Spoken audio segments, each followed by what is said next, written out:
Ahí podemos enmarcar tipos penales como peculado, colusión, malversación de fondos, negociación incompatible, tráfico de influencias. Podemos hablar del cohecho, sus derivados. A propósito del cohecho transnacional y el cohecho de la función policial. Entonces, actualmente podemos ver estos tipos de delitos de infracción del deber que necesitan un análisis.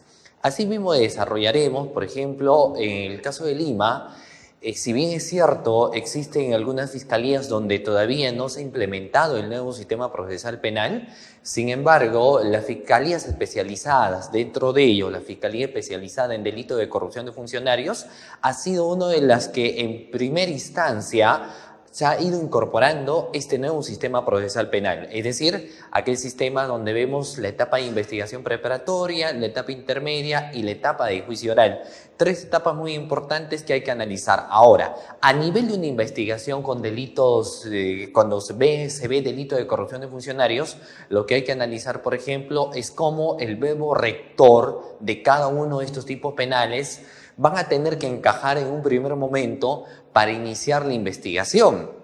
Luego, ver que efectivamente ese verbo rector que encaje en un tipo penal, al término de la etapa de investigación preparatoria, cuando se concluye, el Ministerio Público ya tenga elemento de convicción y tenga la certeza para que ahora se formalice acusación, pase por el tamiz de la etapa intermedia y finalmente se llega a juicio oral. ¿Qué diferencia a los delitos de corrupción de funcionarios, por ejemplo, con los delitos contra la vida, el cuerpo y la salud?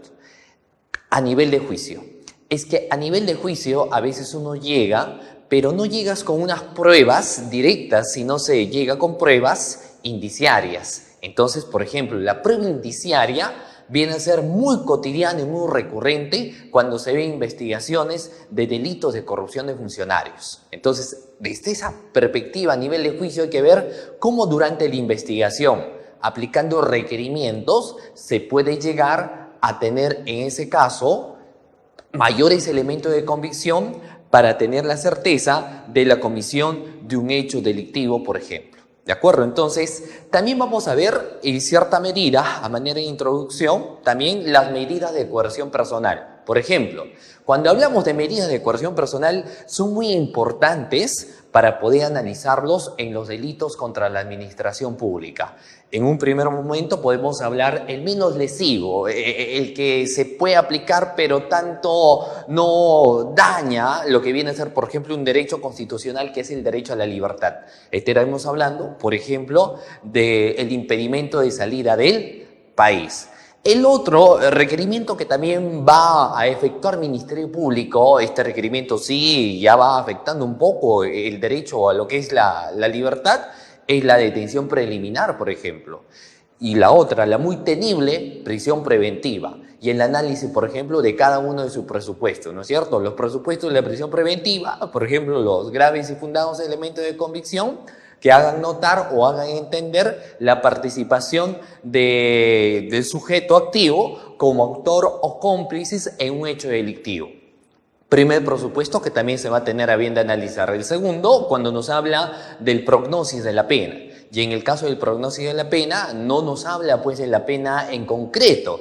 ¿Y qué es la pena en concreto? Aquella que se encuentra, por ejemplo, estipulado dentro del Código Penal, ¿no es cierto? Sino viene a ser la pena abstracta, y esta pena abstracta no es otra cosa que aquella sumatoria que se va a hacer cuando el fiscal al momento de emitir el requerimiento de acusación analiza si esa penalidad tiene que ir en el tercio intermedio, en el tercio inferior o en el tercio superior. Esa ubicación de los años de pena que se va a tener a bien de solicitar tienen que ser superior a 4 años. Hasta ahí, por ejemplo, cuando se habla de prisiones preventivas en delito de corrupción de funcionarios, no habría mucho problema. El tema de análisis y muy importante es cuando se va a mencionar también en el desarrollo de la clase, cuando se menciona el peligro procesal, ¿no es cierto? Peligro de fuga, pero sobre todo el peligro de obstaculización procesal. ¿Y por qué vamos a señalar esto? Porque cuando uno ocupa un cargo público de funcionario o servidor público, pero nos vamos primero al caso de funcionario público, tiene en este caso subordinados que trabajan para él. Entonces, en cierta medida, cuando uno, por ejemplo, los puede citar a declarar, muchas veces no quieren incriminar a la persona que está siendo investigada.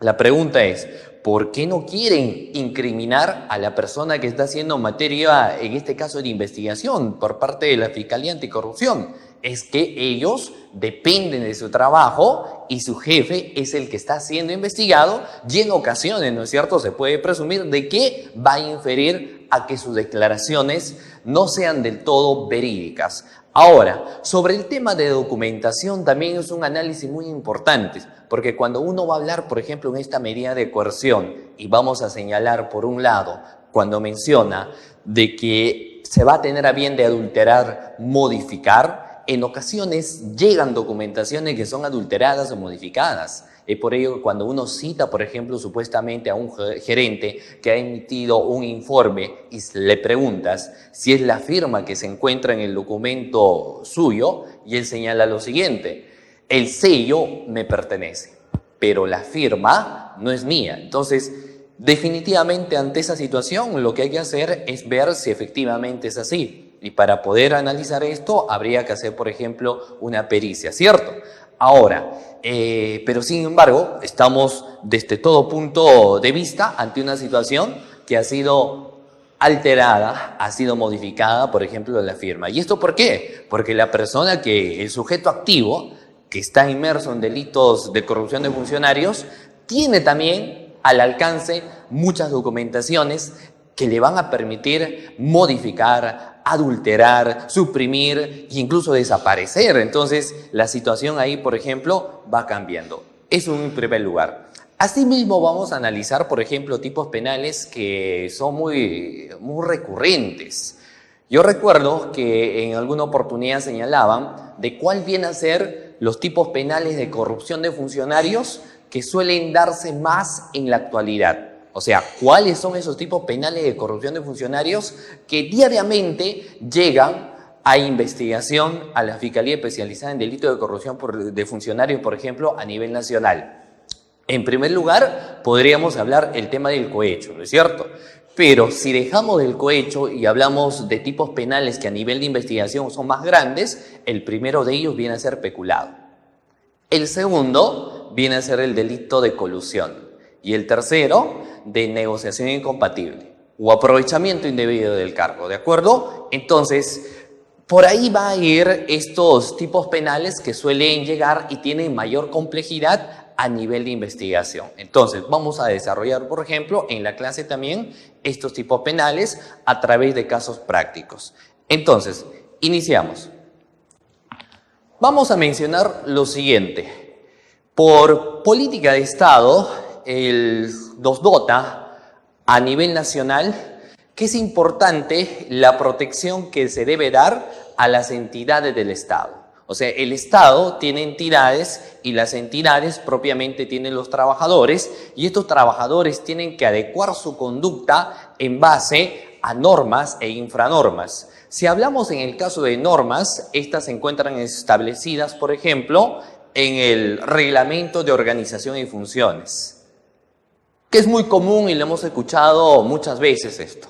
Dos, se puede encontrar también en lo que son directivas, órdenes de servicio, memorándums o por ahí algún oficio que señalan cuáles son la participación funcionarial que tengo que tener al momento de ocupar un cargo.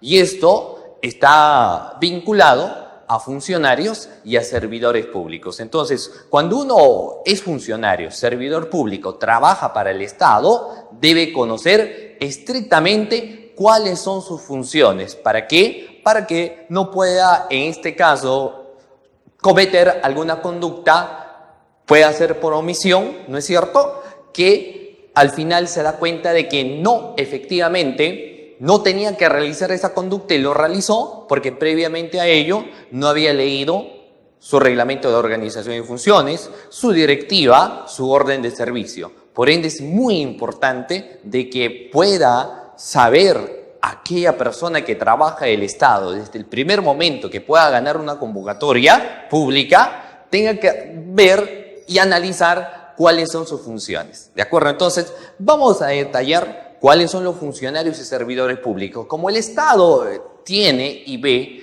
y deposita su confianza en estos funcionarios, estos son los que, aparte de lo que se encuentra estipulado en los reglamentos, también tienen que adecuar su conducta en base a principios. Los principios son subjetivos, pero dentro de esos principios se va a señalar de que, por ejemplo, si actúa con imparcialidad, si actúa con un cierto beneficio, estamos hablando de un quebrantamiento de principio que va a tener el funcionario o servidor público. ¿De acuerdo? Ahora, en los delitos de corrupción de funcionarios se va a analizar también bastante de que esta tiene que ser vista a nivel del derecho penal como última ratio. ¿De acuerdo? Es decir, por ejemplo, hay muchas situaciones donde se puede iniciar una investigación por presunto delito de corrupción de funcionario, sin embargo, no necesariamente podría tener una connotación penal. La pregunta sería, ¿y si no tiene una connotación penal, qué tipo de connotación podría tener? El Estado ahí dice lo siguiente. El Estado, por ejemplo, señala de que, aparte del derecho penal, puede existir el derecho administrativo, que es menos lesivo, que se puede aplicar también sanciones por conductas funcionariales. ¿De acuerdo? Entonces, por ejemplo, la ley 27444, el procedimiento administrativo sancionador, va a ser una de las vías muy idóneas para poder también frenar aquellas funciones que pueda realizar el funcionario y servidor público, pero que no tienen todavía una connotación de relevancia penal. Por otro lado, cuando se habla de esa situación, podríamos señalar lo siguiente. Esto en ocasiones va a ser potestativo y va a ser analizado por cada fiscal que pueda ver, por un lado, de imputar alguna conducta con un contenido que necesariamente sea penal, o quizás pueda señalar de que no vamos a imputar la conducta con relevancia penal, sino la imputación va a ser por tema administrativo. Ahí el primer caso práctico de esta noche. Pongamos un nombre, Felipe. Felipe es un asistente en función fiscal. Como asistente en función fiscal, él conoce cuáles son las funciones que tiene que desarrollar. Aparte de ello, es un asistente en función fiscal extraordinario. Resulta de como él actualmente es un servidor público, asistente en función fiscal, también quiere llegar a ser un fiscal. Razón por la cual se matricula a una maestría en Derecho Penal. En esa maestría en Derecho Penal es uno de los mejores alumnos con altas calificaciones. Es uno de los brillantes alumnos que saca unas calificaciones extraordinarias, aparte de ser muy querido por sus compañeros, razón por la cual lo eligen como delegado del salón. Al ser delegado del salón acá nuestro amigo, definitivamente cuando uno ocupa, por ejemplo, es delegado dentro de un salón, el docente muchas veces te da indicaciones para que puedas sacar copias, a determinados documentos, a determinados libros. Entonces, en ese sentido sucede lo siguiente acá con nuestro amigo Felipe. Felipe, al ser delegado del salón, recopila siempre sumas de dinero de sus compañeros entre 5 y 6 soles para sacar copias. Y estas copias no las saca en un lugar donde efectivamente habría que sacarlas, sino las saca en la fotocopiadora de la entidad pública. Saca las copias en la fotocopiadora de la entidad pública, por un lado. Ahora, como es estudiante también, y él labora de 8 a 4:45 de la mañana, de 8 de la mañana a 4:45 de la tarde, entonces sus clases empiezan a partir de las 6 y son los días lunes, miércoles y jueves. Entonces se le hace a veces un poco complicado desarrollar sus trabajos, sus tareas, por ejemplo, en su casa, sino de que le va a ser muchísimo más fácil realizarlas, ¿dónde? En la propia entidad. Entonces, él utiliza, por ejemplo, lo siguiente. Nuestro amigo Felipe, y acá vamos a poner un pequeño ejemplo. Tenemos acá, en ese sentido, a un servidor público. Este servidor público, como al inicio lo señalábamos, está comprendido dentro de la carrera administrativa. Entonces, él tiene funciones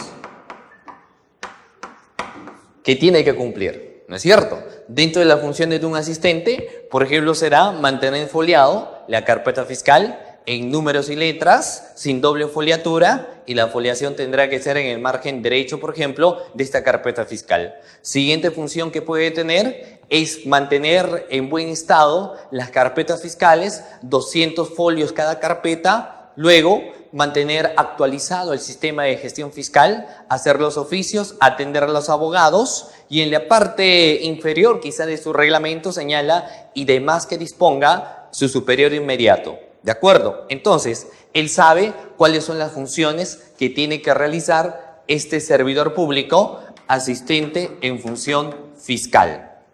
Sin embargo, hemos señalado de que él, aparte de eso, estudia en la universidad. Estudia una maestría. La maestría es en Derecho, ¿no es cierto? Y Ciencias Penales. Y en esa maestría, nuestro amigo es delegado. Y como delegado, tiene tareas que también cumplir. Y dentro de las tareas que tiene, es sacar, por ejemplo, copias de los diferentes textos y libros que le da el docente. Entonces, tenemos acá bien establecido al funcionario, que aparte al servidor público, que también es delegado de la maestría. A este servidor público tiene bienes que le han designado, que son bienes patrimoniales.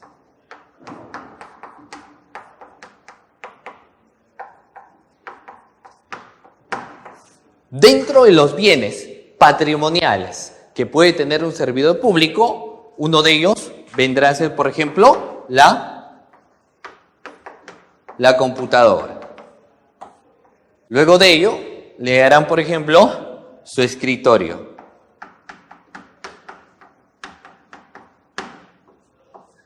Luego le darán, por ejemplo, una silla. ¿De acuerdo? Aparte de que esos bienes patrimoniales le han dado a él, también hay bienes que son de todo el área o de todo el despacho.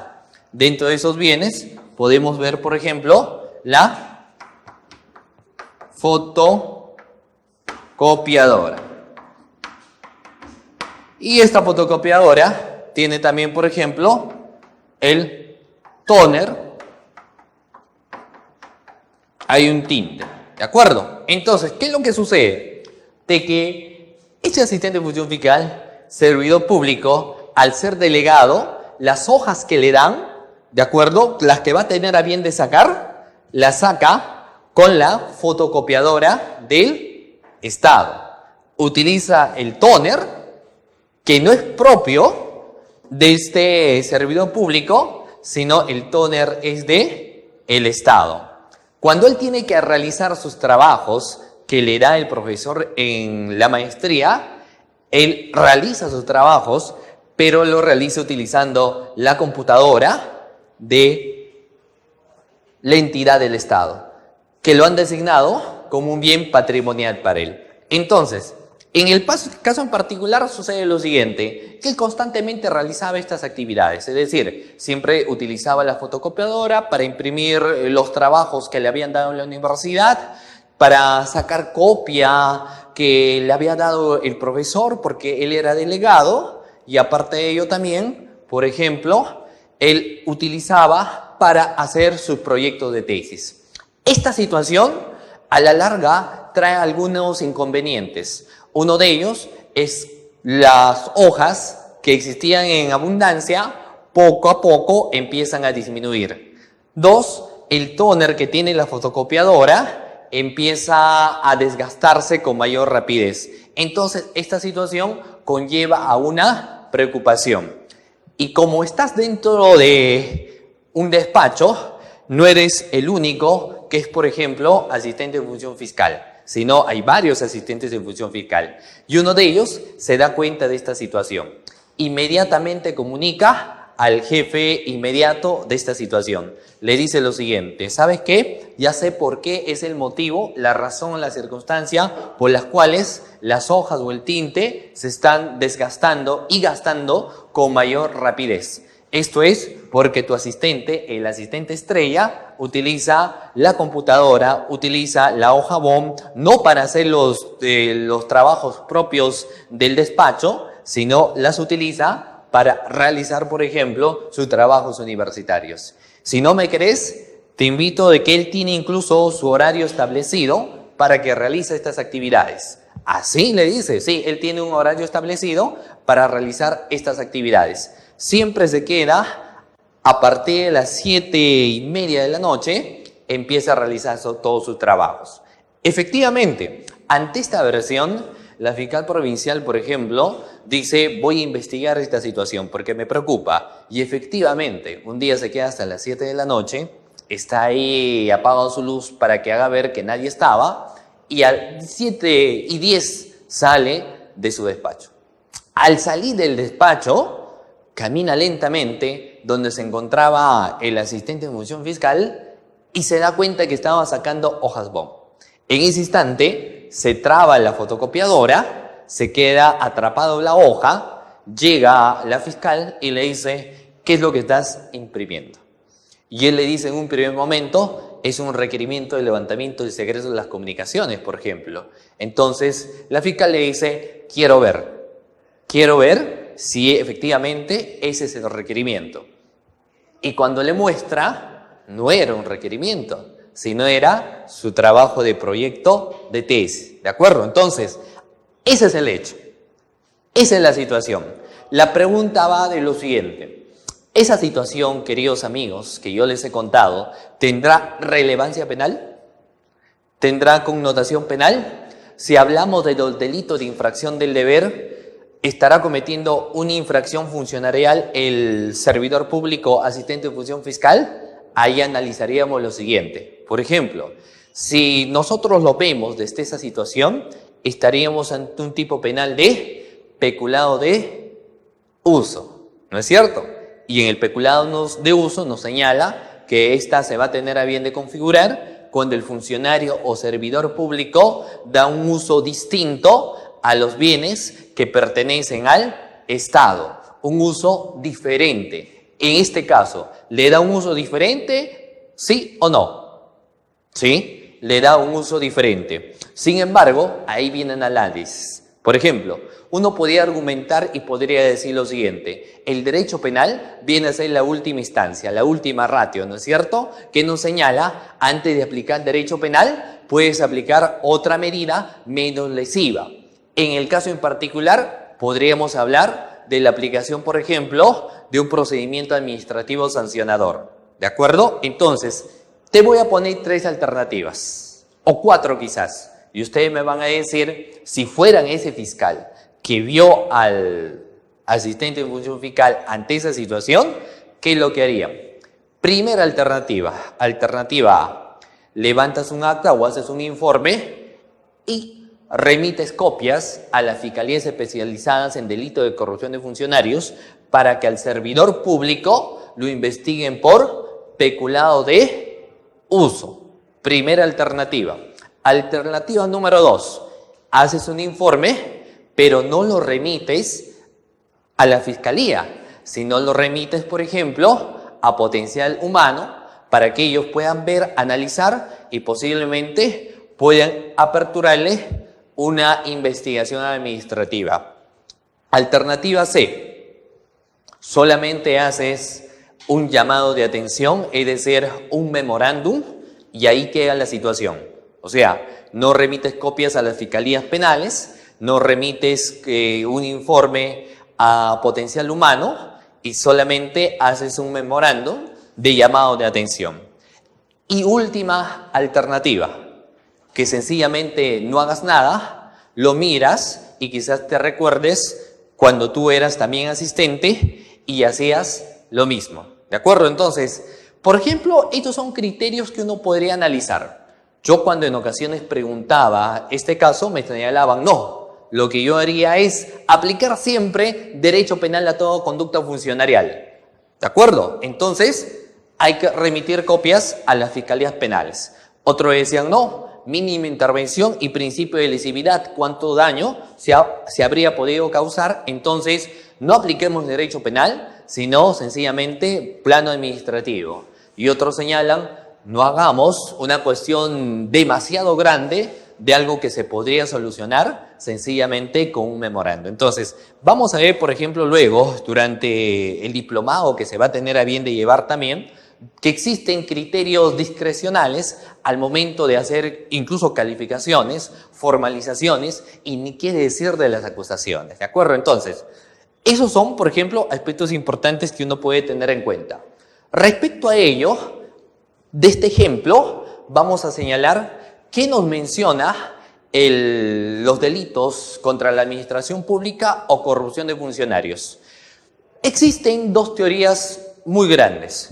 Una teoría que está relacionada a la teoría del dominio del hecho y la otra teoría, la teoría de infracción del deber. Entonces vamos a tener primero, para aterrizar a delitos contra la administración pública o corrupción de funcionarios, el análisis de estas dos teorías.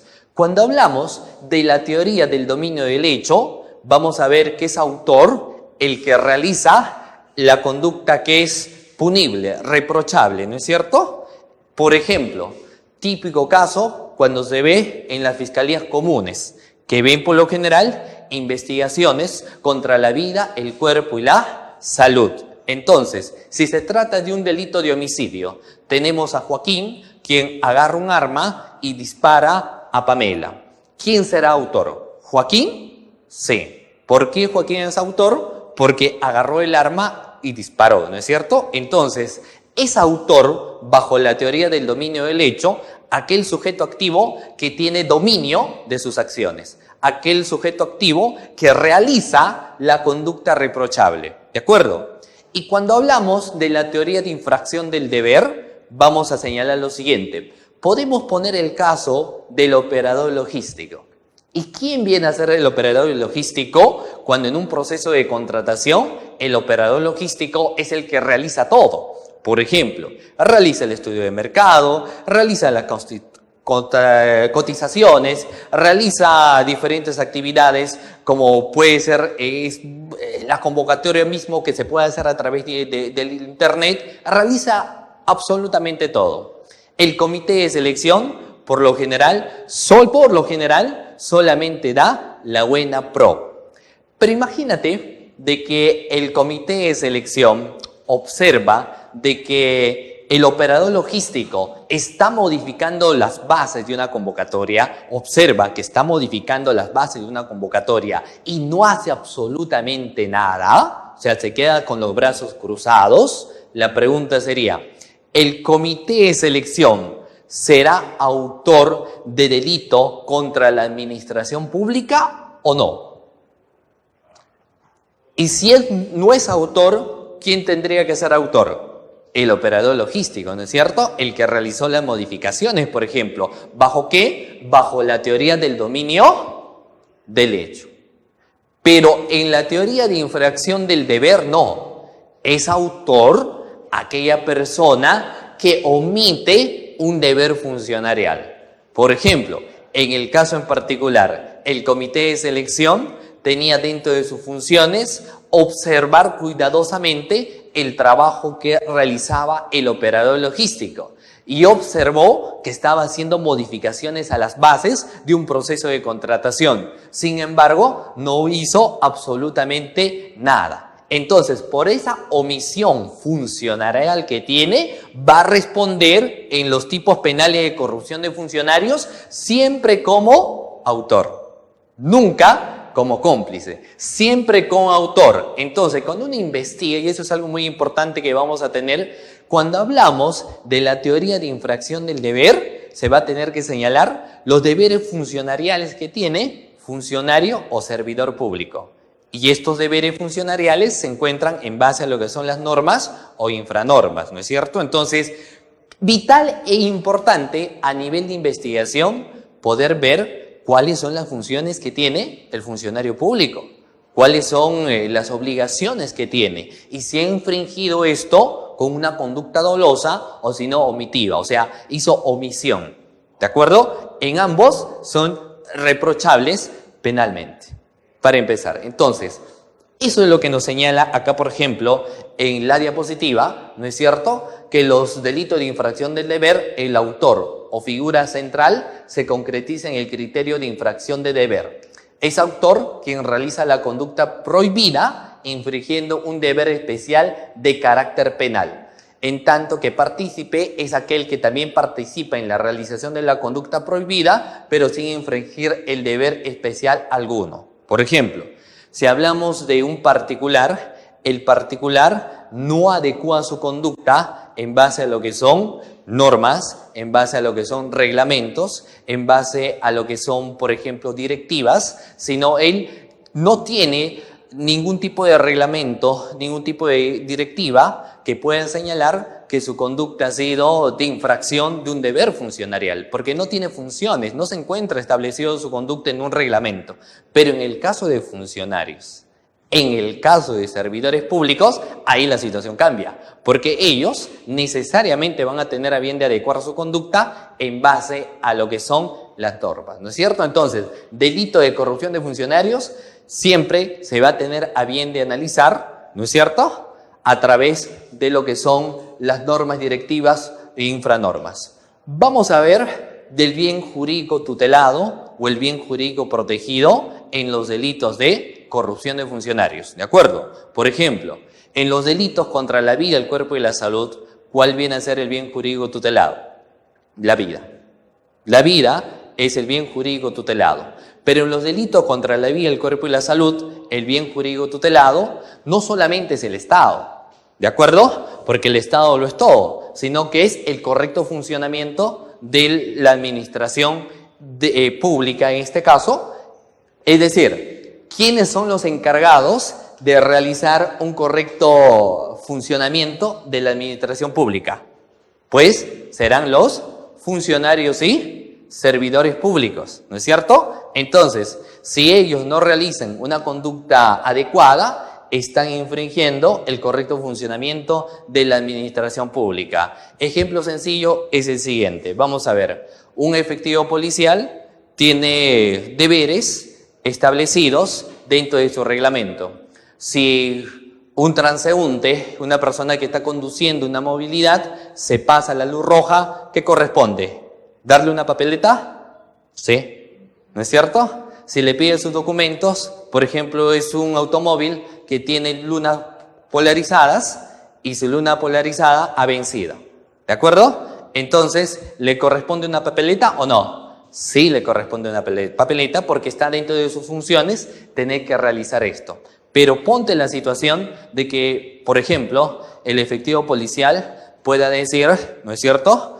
El mal efectivo policial puede decirle lo siguiente: mira, te pasaste la luz roja o tienes vencido las lunas polarizadas, pero esto lo podemos arreglar, ¿de acuerdo? Entonces, puede ser de que le solicite algún tipo de dinero, algún tipo de dádiva. Entonces, ¿estará yendo en contra de las funciones que tiene, sí o no? Por supuesto. Entonces, cuando va en contra de las funciones que tiene, definitivamente se ve quebrantado el correcto funcionamiento de la administración pública. ¿De acuerdo? Muy bien. Otro ejemplo. Proceso de contratación pública. Y en los procesos de contratación pública se suelen ver mucho tipos penales de colusión, en cualquiera de sus dos modalidades. El tipo penal de colusión comprendía en el artículo 384 de nuestro Código Penal. Podemos hablar de la colusión simple o podemos hablar de la colusión agravada. A nivel de investigación va a depender y va a determinar mucho la pericia contable para que yo pueda saber si fue colusión simple o si fue colusión agravada, ¿no es cierto? Entonces, pongamos el siguiente caso. Hay un proceso de contratación. En este proceso de contratación se van a presentar 3 empresas. Vamos a utilizar la pizarra a medida de ejemplo.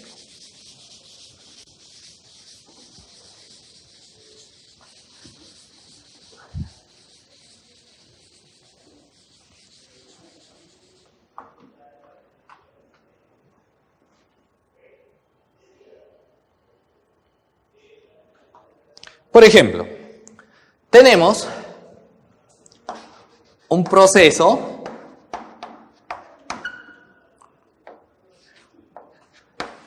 de selección. El proceso de selección, cada proceso tiene su propia denominación, ¿cierto? Hay procesos de selección que tienen su propia denominación.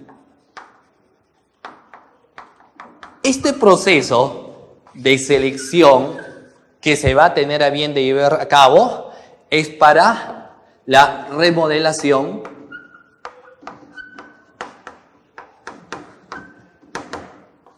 de un auditorio, ¿de acuerdo?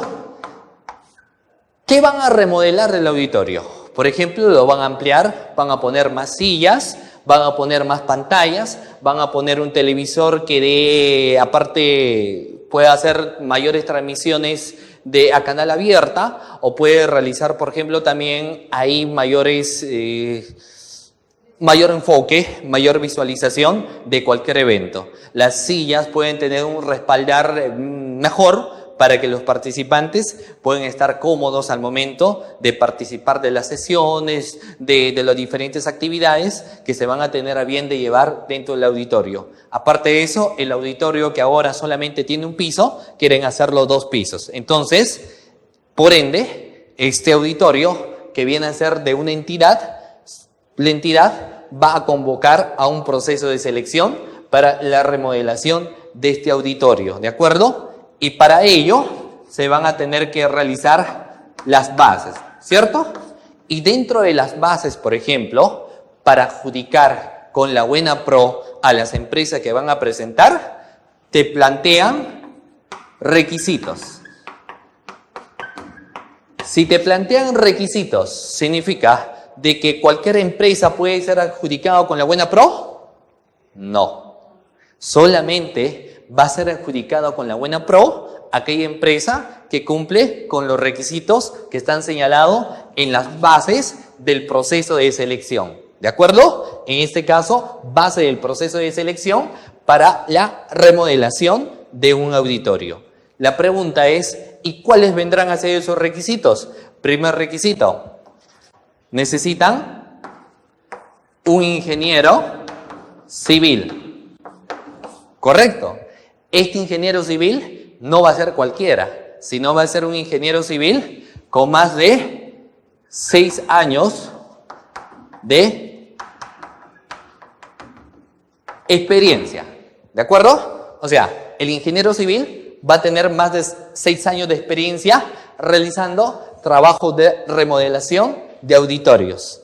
No es suficiente que lo vaya a decir en forma verbal, sino tiene que sustentar o acreditar a través de documentos, por ejemplo.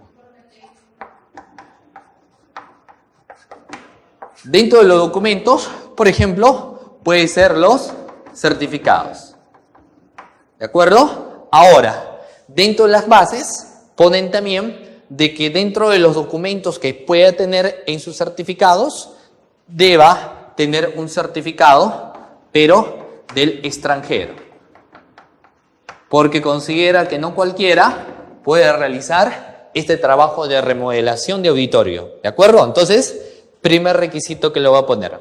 El segundo requisito, no solo quieren un ingeniero civil con 6 años de experiencia, sino quieren un arquitecto.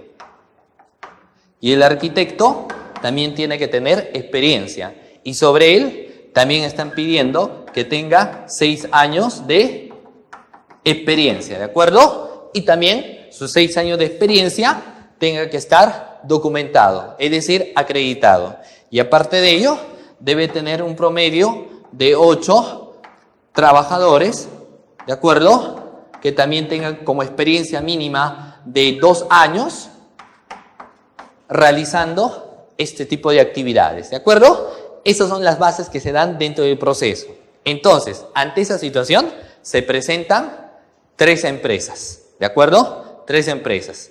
Empresa A cumple con todos los requisitos, es decir, la empresa A cumple con el ingeniero civil que debe tener 6 años de experiencia debidamente acreditado. La empresa A cumple con el arquitecto con 6 años de experiencia con documentación acreditada. Cumple con los 8 trabajadores que exige las bases y que tengan 2 años de experiencia también debidamente documentado. ¿De acuerdo? La empresa B solo cumple con el ingeniero civil con 6 años de experiencia, no cumple con el arquitecto porque su arquitecto no tiene 6 años, solamente tiene 5 años y medio. Y no tiene 8 trabajadores, solo tiene 7. ¿De acuerdo? En el caso de la empresa B. Y la empresa C no cumple con nada. Objetivamente, ¿quién debería ser el que gane la buena pro? ¿La empresa A, la empresa B o la empresa C?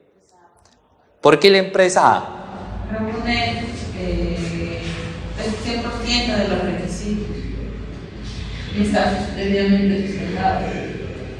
¿Por qué? Cumple con los requisitos y aparte de eso está debidamente sustentado documentariamente hablando. ¿No es cierto? Debería ganar. Pero en la práctica, ¿quién creen ustedes, también lo que nos están viendo, de que puede ganar o es adjudicado con la buena pro? ¿A, B o C? En ocasiones es B y en ocasiones es C. Ninguno de los que cumplían objetivamente con los requisitos. Entonces, ante esa situación, a nivel de investigación, estaríamos ante un presunto delito, ¿cierto? ¿Cuál sería ese presunto delito?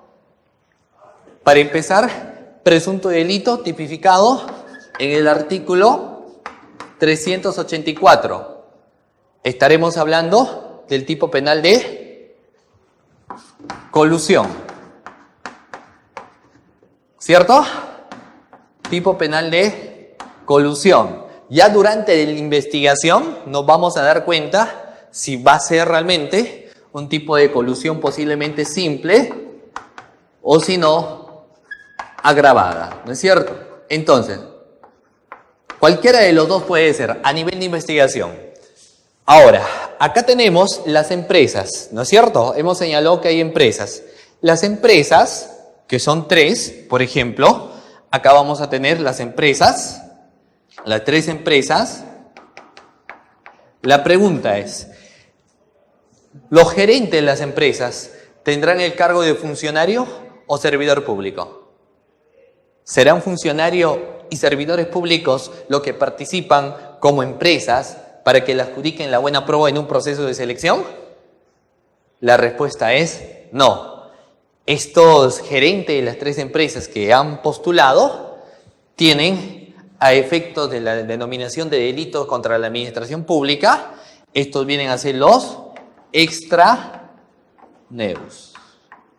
¿No es cierto? O sea, son los particulares, los que no están comprendidos dentro de la carrera administrativa, los que no son funcionarios ni son servidores públicos, sino son ajenos a funciones, ¿de acuerdo? Entonces, vamos a tener la participación de estos extraneos.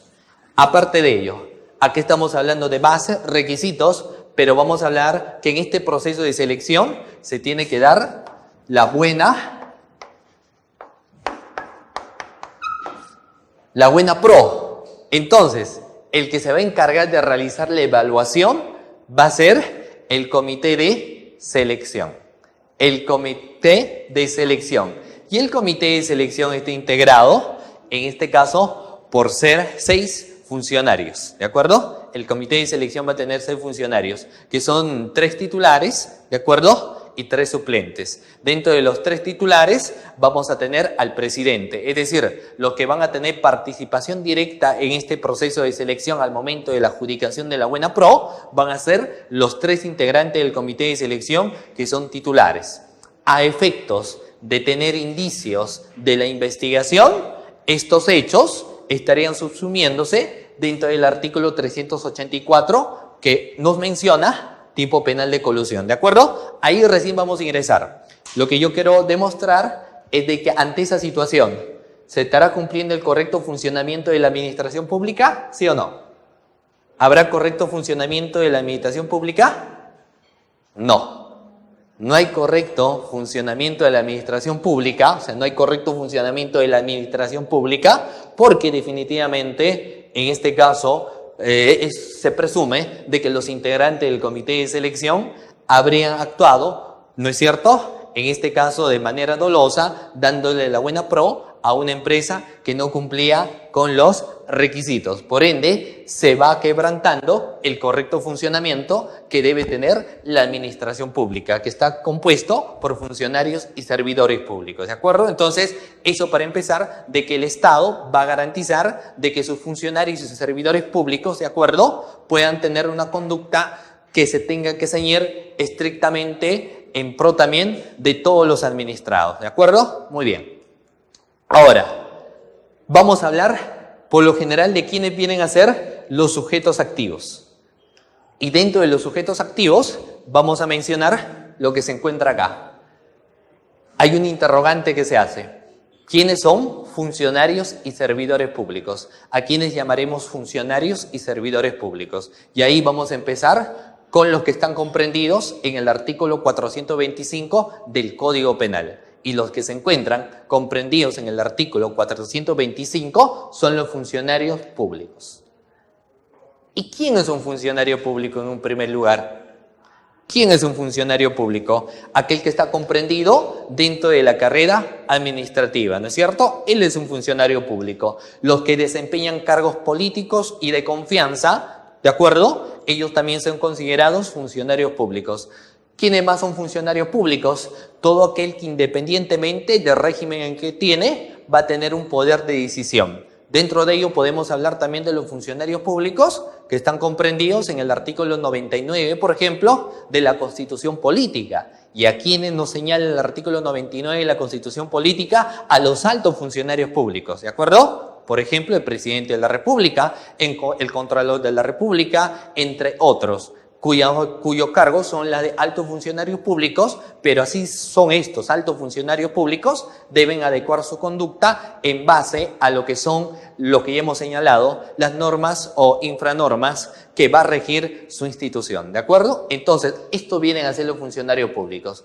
Y los funcionarios públicos también, ¿no es cierto?, en base al artículo 425, son los demás indicados en la Constitución Política y la ley. Yo he señalado el artículo 99 de la Constitución para hacer hincapié a los altos funcionarios públicos, ¿de acuerdo? Ahora, estos funcionarios públicos también tienen que actuar, tienen que basar su conducta en base a lo que son principios. Y acá nos señala cuáles vendrían a ser los principios. Yo he señalado 3. Por ejemplo, principio de objetividad. Ser objetivo al momento, por ejemplo, de dar una calificación. ¿De acuerdo? 2. En el tema del principio de integridad. Es decir, de que su trabajo que tengan que realizar siempre tiene que ser en pro y a favor del correcto funcionamiento de la administración pública. Y 3, el tema de la neutralidad. Por ejemplo, el ser neutral es importante.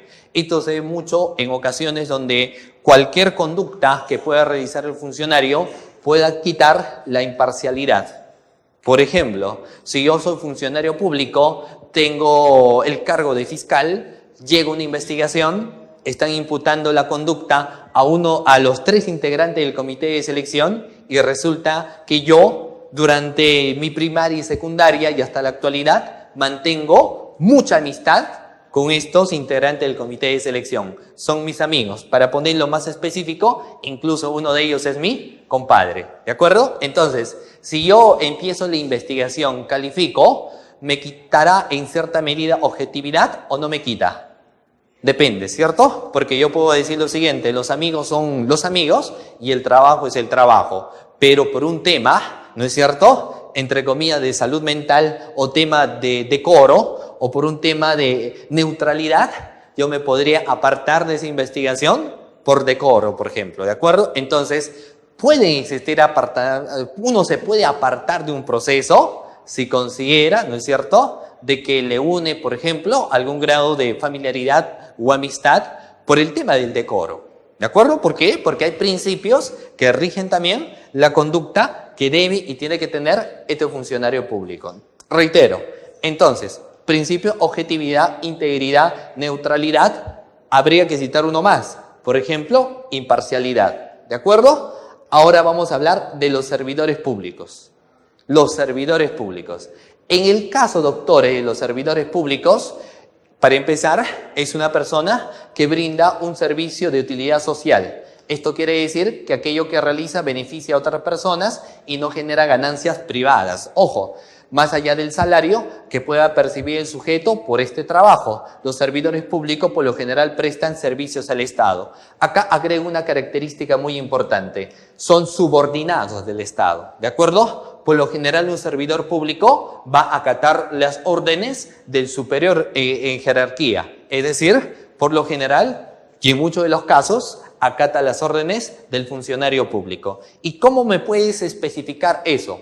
Si alguno de ustedes trabaja dentro de la entidad pública, entidad del Estado, y tiene el cargo de servidor público dentro de su reglamento y organización de funciones, a la parte final va a señalar, por ejemplo, y demás que ordene su jefe inmediato, ¿no es cierto? Entonces, al señalar esto, y demás que ordene su jefe inmediato, ya te está convirtiendo en un subordinado, ¿no es cierto? O sea, tu decisión no está sujetada a lo que tú puedes decir, sino a una previa evaluación.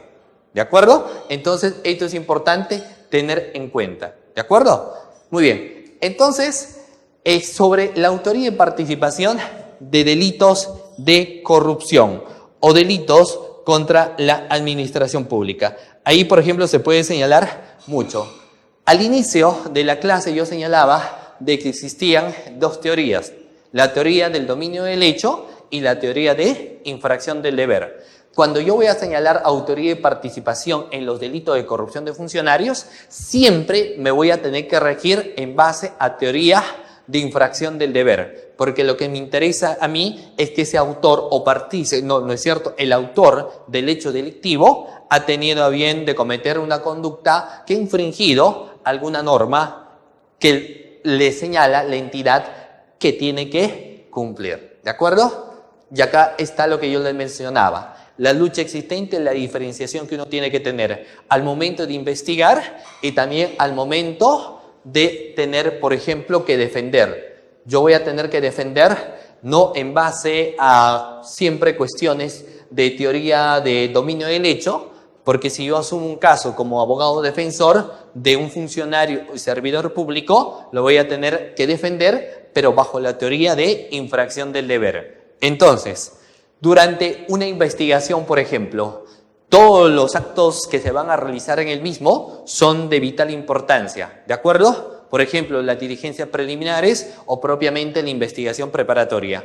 Pero si tú ves cualquier tipo de investigación a nivel de Ministerio Público, de un funcionario y servidor público, aparte de los hechos, lo que interesa es ver de que su conducta ha sido contrario a norma.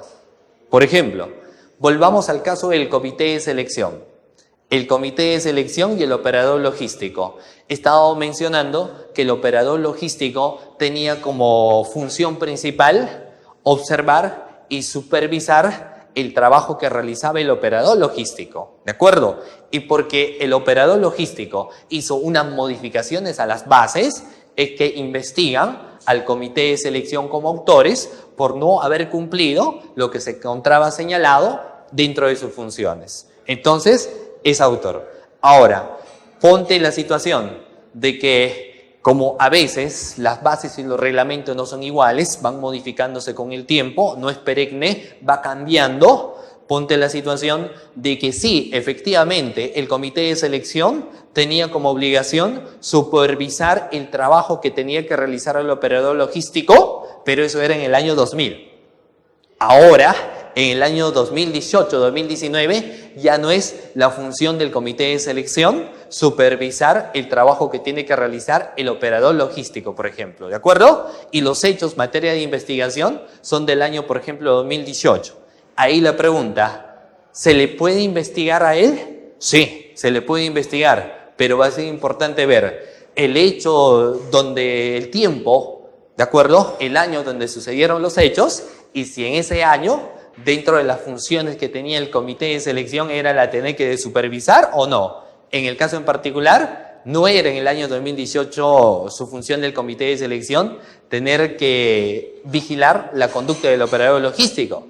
En el 2000 sí, pero como los hechos se han dado en ese momento donde no estaba dentro de sus funciones, no podríamos, en este caso, si está en diligencias preliminares, quizás ni formalizar, sino el caso tendría que archivarse. ¿De acuerdo? Entonces, si eres defensa, lo mismo, ¿no es cierto? Porque si eres en el caso de un abogado defensor, en investigaciones de delito y corrupción de funcionarios, ¿no es cierto? Va a ser muy importante también, como medio para poder defender, es ver si dentro de sus funciones estaba realmente realizar alguna acción que está siendo sujeta en este caso de investigación. ¿De acuerdo? Muy bien, entonces, conclusión, revisar y repasar los reglamentos de organización y funciones, las directivas, los memorándums, va a ser vital para hallar responsabilidad o no hallar responsabilidad. ¿De acuerdo? Muy bien.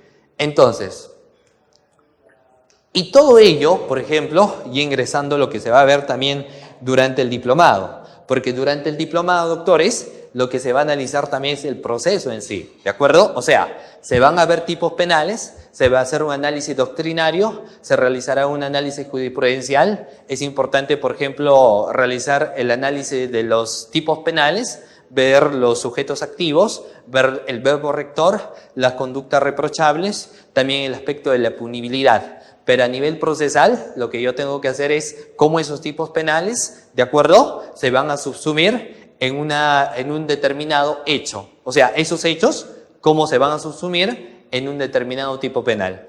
Para ello, y solo a efectos de refrescar memoria, vamos a ver algunos principios, ¿de acuerdo? Algunos principios a efectos solamente de refrescar memoria. Entonces, nuestro nuevo sistema procesal penal, ¿de qué año es? Del año 2004, ¿no es cierto? Año 2004 tenemos el nuevo sistema procesal penal, nuevo Código Procesal Penal, cuyo objetivo es que se expanda a nivel nacional. Aquí en Lima, por ejemplo, Lima Este todavía no está implementado el nuevo sistema procesal penal, posiblemente en el mes de septiembre, octubre, y también en algunas fiscalías, como las fiscalías comunes del centro de Lima, donde todavía no está implementado el nuevo sistema procesal penal, ¿de acuerdo? Y algunos lugares más. Entonces, nuestro código a nivel de investigación en delito de corrupción de funcionarios va a ser del año 2004. Si hacemos un poco de historia, esto nace en el Distrito Judicial de Huaura, Distrito Judicial de Huaura. Entonces, el legislador realiza una interpretación de los principios. Y dentro de la interpretación de los principios, por ejemplo, ve principios importantes que se tienen que aplicar en este nuevo sistema procesal penal. Dentro de ello, a efectos de una investigación en delito de corrupción de funcionarios, va a ser vital el principio de celeridad, por ejemplo, ¿de acuerdo? El principio de celeridad. Es decir, bajo el principio de celeridad, yo tengo que realizar actos realmente que son urgentes e inaplazables, ¿de acuerdo? A nivel de investigación. Porque si yo no realizo los actos urgentes e inaplazables como debe ser, la situación se me puede poner de color de hormiga. Un ejemplo sencillo en esa situación. ¿De acuerdo? Le voy a poner un caso. Te voy a poner un caso donde es un presunto delito de cohecho. Acá vamos a tener la figura de un funcionario público.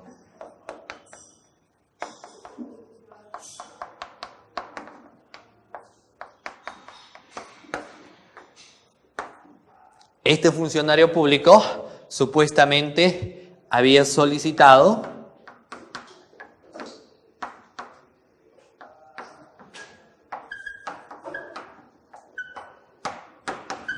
$300 nuevos soles a un particular.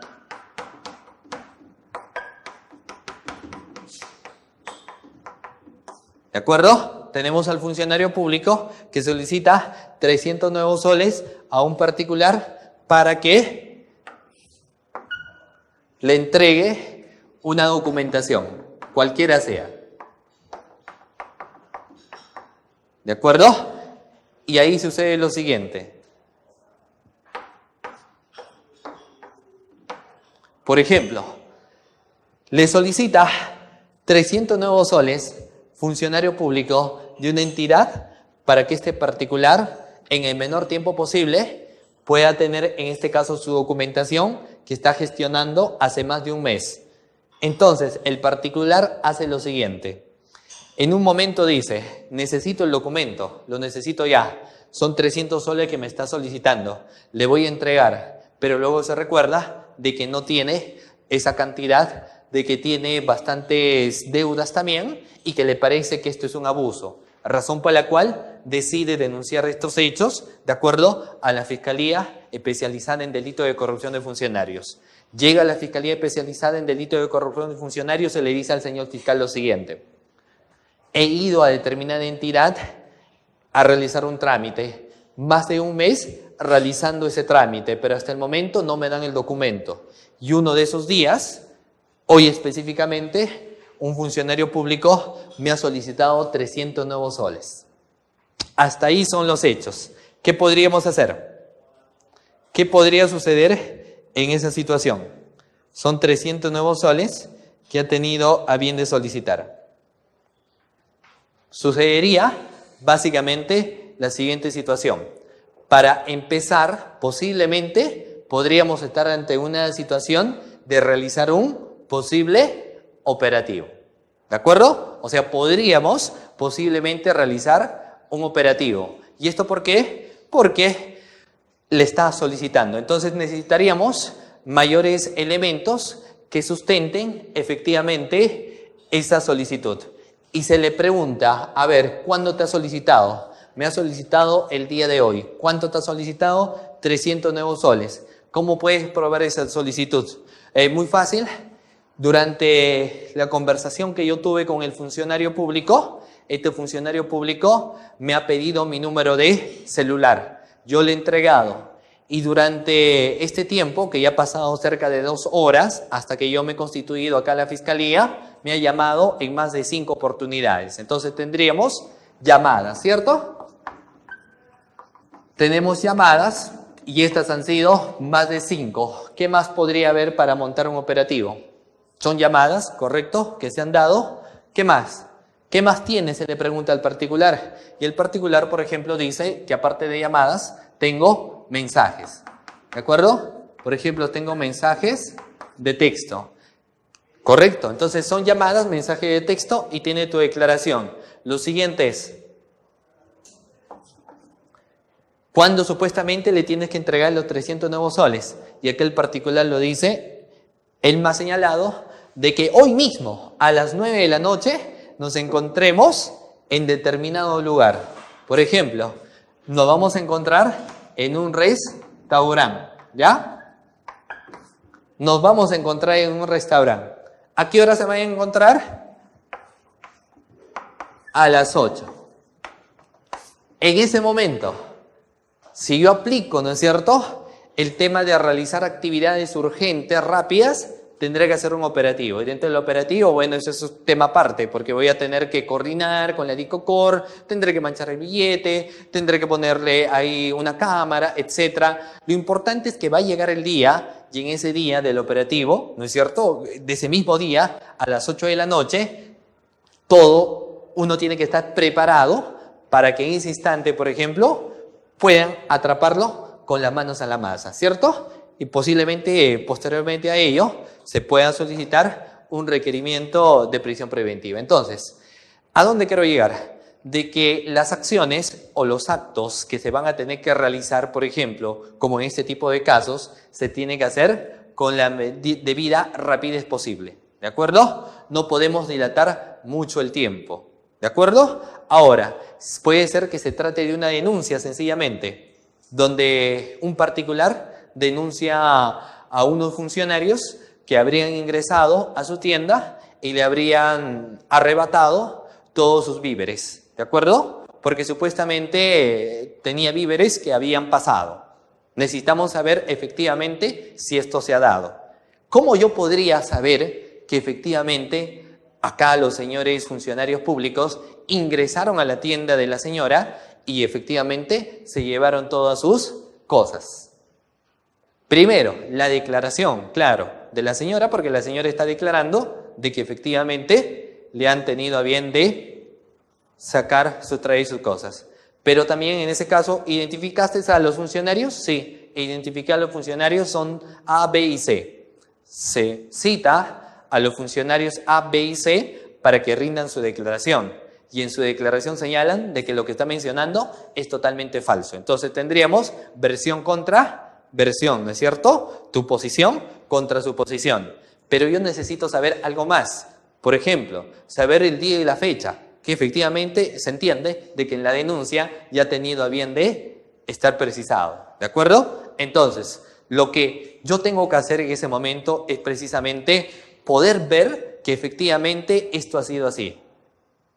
Y para poder ver que esto ha sido así, lo que yo tengo que hacer en ese momento es realizar un oficio.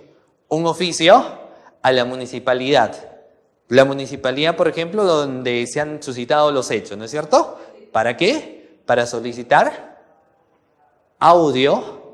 para solicitar el video, ¿de acuerdo? Y de esta manera yo pueda ver quiénes han sido, aparte de eso, cuándo ha sido, y aparte de eso, si efectivamente ingresaron a ese domicilio. Entonces, esto es importante. ¿Qué pasa si yo después de 1 mes y medio recién se me prende el foquito y digo voy a oficiar? Después de 1 mes y medio. La pregunta es, después de 1 mes y medio, ¿seguirán estando los videos o ya no están los videos? Ya no están los videos. O sea, si tú oficias y solicita que te entreguen un video para que efectivamente puedas ver, en este caso, un delito de concusión o abuso de autoridad que pueden ser conexos, entonces necesitas algo más que una declaración. Necesitas, por ejemplo, un video. Y si te demoras, no vas a tener ese video, ¿no es cierto? Y esto no va a ayudar a que tú puedas tener mayores elementos para hacer tu caso. Entonces, bajo ese principio de celeridad existente, lo que hay que señalar es que las actividades que vamos a tener a bien de mencionar, ¿no es cierto? Las actividades se tengan que hacer con la mayor rapidez posible. Ahora, otro principio más, entonces, principio de legalidad. Por ejemplo, el principio de legalidad, artículo 2 del Código Penal. En resumen, ¿qué nos pueden señalar de este principio de legalidad? Que está subsumido en el artículo 2 del Código Penal. ¿Qué nos mencionan de este principio de legalidad? Se menciona, doctores, lo siguiente, ¿no es cierto?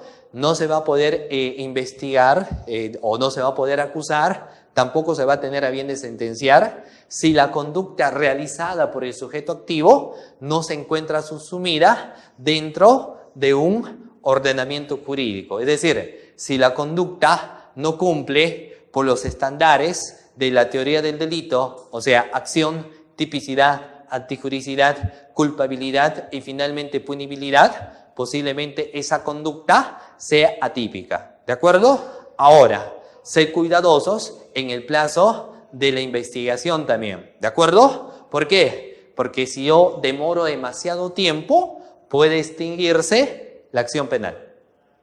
Puede extinguirse la acción penal. Entonces, hay que ser muy cuidadosos respecto a ello.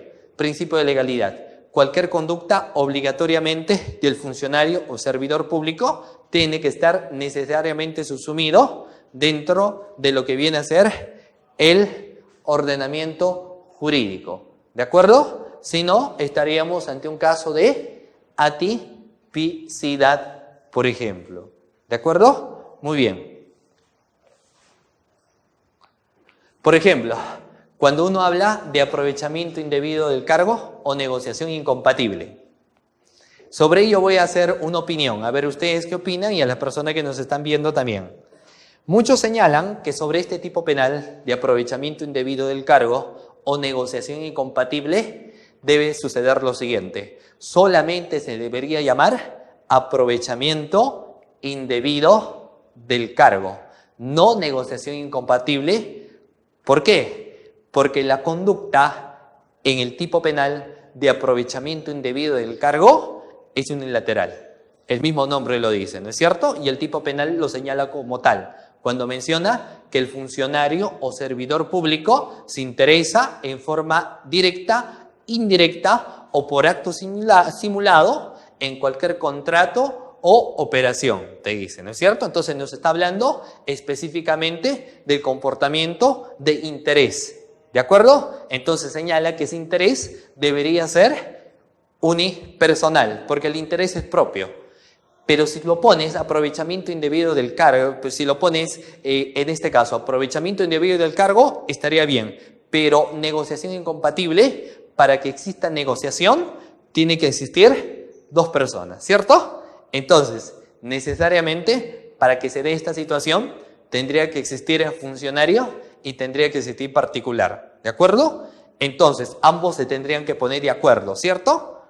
¿No es cierto? Entonces, para algunos dicen que si eso sucede, ya deja de ser el tipo penal de aprovechamiento indebido del cargo para pasar al tipo penal de negociación incompatible, donde ahí sí existe la figura de la concertación entre funcionario y servidor público y particular, ¿de acuerdo? Entonces, sin embargo, hay otros que señalan, y hay alguna doctrina que menciona también al respecto, de que necesariamente también puede existir un particular en un tipo penal de aprovechamiento indebido del cargo o negociación incompatible. Ahora, para no pasarme tanto de lo que viene a ser este principio de legalidad. El principio de legalidad exige a nivel, por ejemplo, de delitos contra la administración pública, hacer un análisis de valoración de cada uno de sus elementos. O sea, hay que analizar elemento por elemento. Y si se configura eso, estamos en una situación importante. Si no se configura, ahí podrían existir algunos problemas. Vayamos entonces al análisis del tipo penal de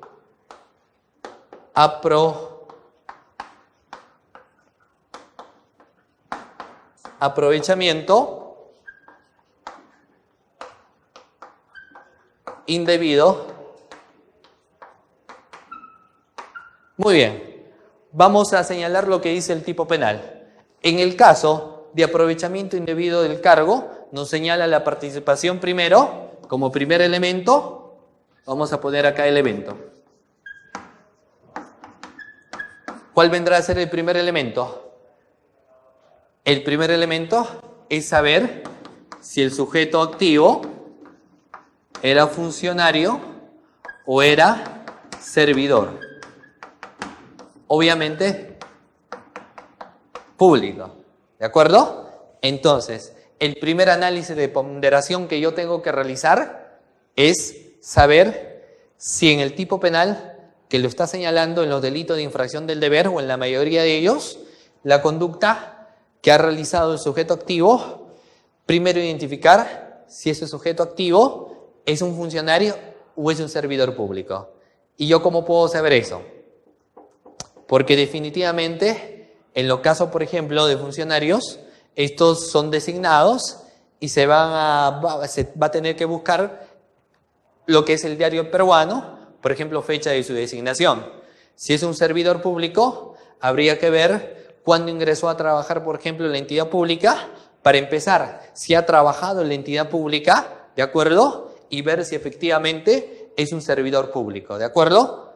Y yo luego le voy a decir por qué, porque no siempre hay que creer cuando las denuncias te señalan de que es un funcionario o servidor público, porque en ocasiones la persona se hace pasar por funcionario y servidor público, cuando no tiene realmente ese cargo, ¿de acuerdo? O sea, no es ni funcionario ni servidor público.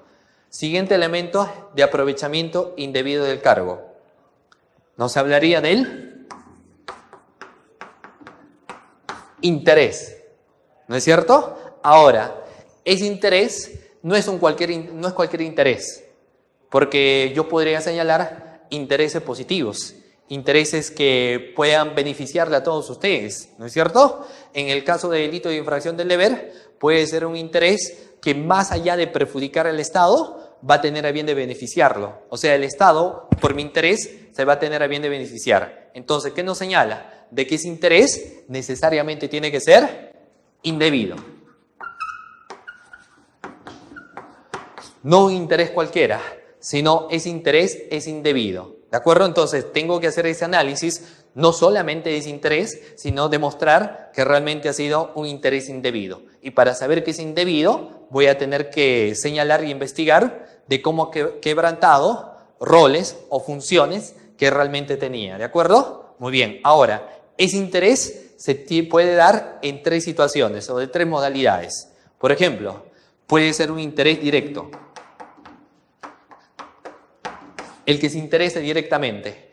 Yo, funcionario público, me interesco directamente en que, por ejemplo, uno de los doctores pueda tener el cargo en un área determinada. ¿Por qué? Porque me compete, ¿de acuerdo? Entonces yo tengo participación directa en su contratación, por ejemplo. Es un interés directo. Pero también puede ser un interés, aparte de directo, puede ser un interés indirecto.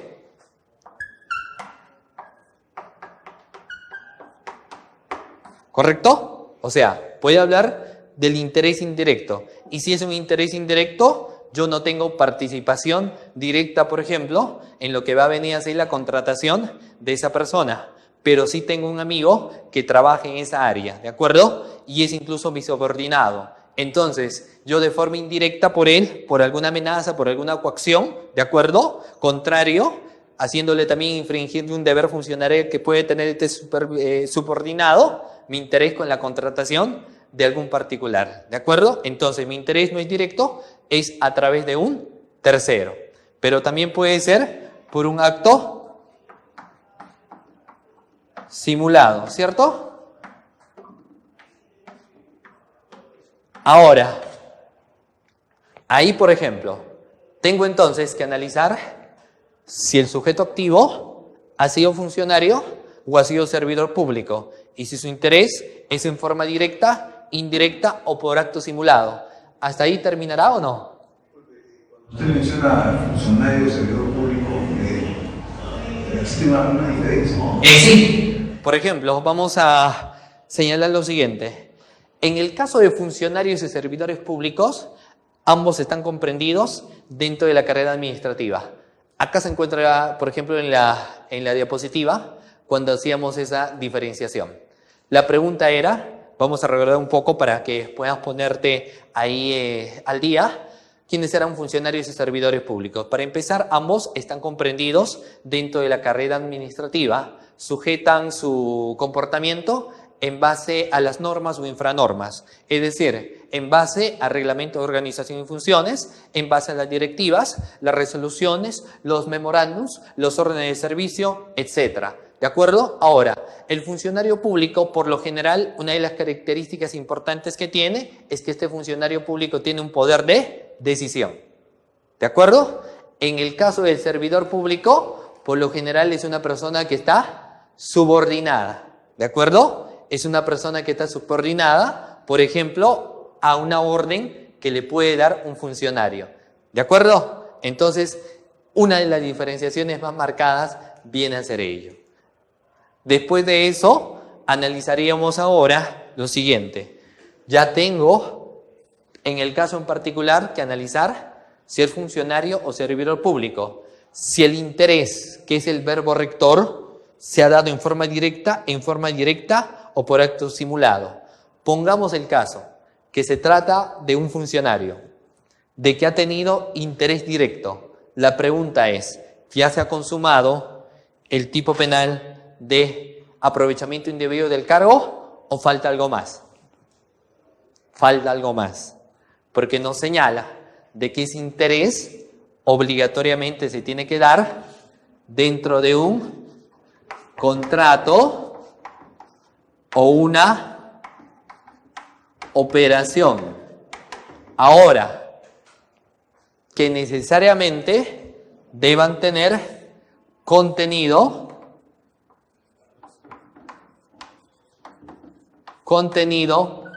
patrimonial.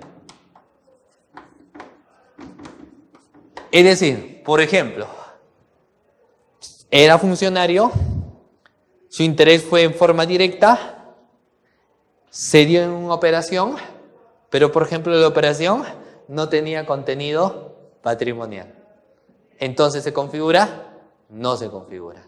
Siguiente ejemplo, era funcionario, su interés fue por acto simulado, pero no era ni un contrato y tampoco era una operación, ¿de acuerdo? Entonces, tampoco se configura.